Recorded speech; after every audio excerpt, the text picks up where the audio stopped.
Hey everyone, welcome back to Corporate Decoder.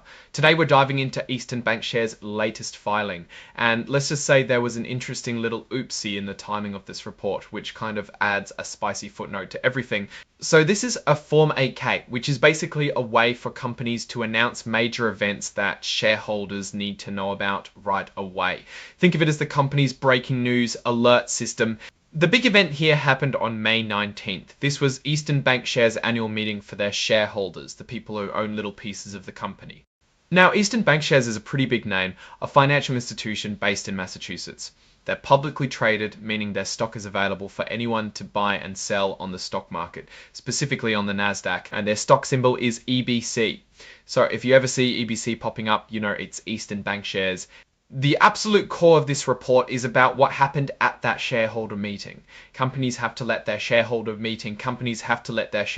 vote on important stuff. It's all about corporate democracy, even if it's a bit more formal than your usual election. At this meeting, shareholders were asked to vote on three key things. First, they had to pick who would be on the board of directors for the next couple of years. The board is super important. They're like the company's brain trust, guiding its strategy and making big decisions. This report shows that 5 directors were elected for a 2-year term. It's like giving them a fresh mandate to steer the ship. Let's look at the director votes. We see names like Richard E. Holbrook, Deborah C. Jackson, Peter K. Markle, Linda M. Williams, and Andargachu S. Zelica. For Richard E. Holbrook, there were over 162 million votes in favour. Compare that to about 3.6 million against and a couple million abstentions. This is a pretty strong show of confidence in him. Deborah C. Jackson also got a massive vote of confidence with over 161 million votes for her. A little more dissent here with over 4 million against, but still a clear win. Peter K. Markle, another director, also received overwhelming support with over 162 million votes.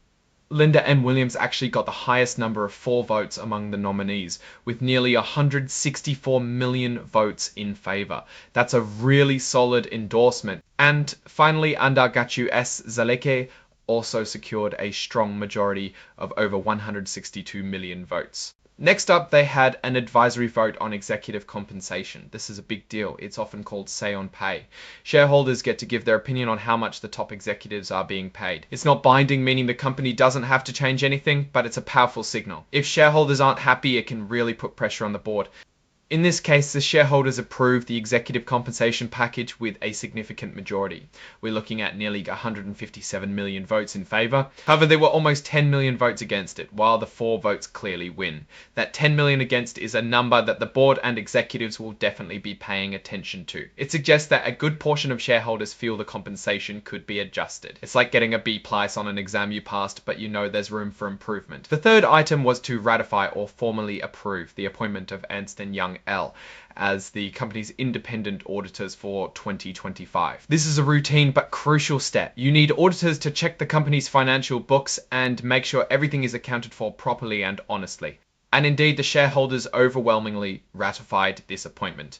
Almost 18.4 million votes were in favour, with only about 3.7 million against and a couple million abstentions. This tells us shareholders trust the company's choice for its accountants. And finally, the report touches on exhibits, which in this case is just a standard digital filing requirement, essentially saying the report is in a universally readable format. Now let's put on our investor hat and think about what this all means. The strong director election results show that the current leadership team has the confidence of a vast majority of the shareholders. This is great for stability and allows the board and management to execute their plans without immediate shareholder unrest about who is in charge. The advisory vote on executive pay is always the most interesting talking point. While the majority voted in favour, that almost 10 million votes against is a significant chunk.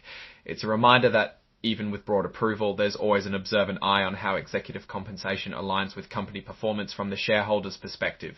It's not just about how much they get paid, but whether that pay is justified by the results they deliver.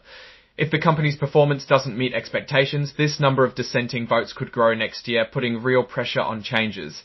The smooth ratification of Ernst & Young as auditors indicates that shareholders are comfortable with the external checks and balances on the company's financial reporting. This is fundamental to building trust in the reported numbers. Looking beyond this specific report, which doesn't contain deep financial tables itself, but rather summarizes meeting outcomes, Eastern Bankshares as a whole plays a role in the banking sector. Their performance is tied to broader economic trends, interest rate policies, and the overall health of the financial markets. If we were to see their actual financial statements, we'd be looking for trends in loan growth, deposit levels, net interest margins, and asset quality. Competition in banking is always fierce, and companies like Eastern Bankshares have to constantly innovate and manage risk effectively to stay ahead.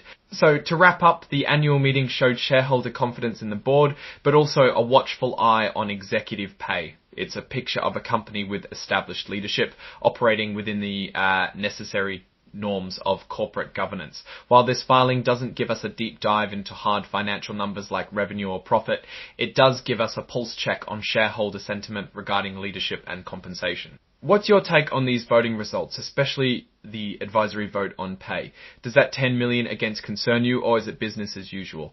Let me know in the comments below. If you found this breakdown helpful, please give it a thumbs up and consider subscribing for more discussions. Thanks for watching, and we'll see you in the next one.